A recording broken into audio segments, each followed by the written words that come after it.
మా పెరట్లో వంకాయ మొక్కలు అయితే పెట్టాను. అవి మీకు చూపిద్దామని చెప్పి వీడియో చేస్తున్నాను. అవ్వండి, అవే మా వంకాయ మొక్కలు. మేము అస్సలు అనుకోలేదు ఇంత లావుగా ఇంత బడా సైజులో కాస్తాయి అని అస్సలు ఎక్స్పెక్ట్ చేయలేదు. ఈ మొక్కలు పెట్టి 2 months అవుతుంది.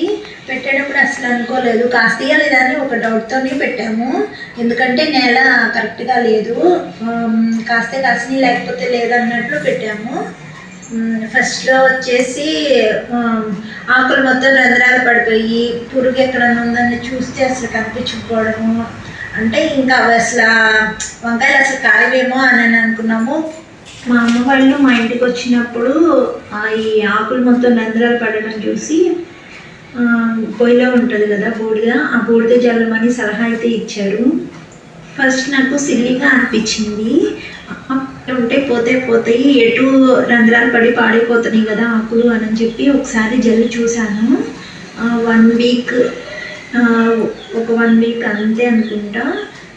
ఆకుల మీద ఉన్న రంధ్రాలు అయితే నాకేం కనిపించలేదు, చాలా నీట్గా అయితే ఉన్నాయి. బూడిద జల్లినాక నాకు మంచి రిజల్ట్ అయితే కనిపించింది. పెద్దోళ్ళకైతే దీని గురించి ముందే తెలిసి ఉండొచ్చు.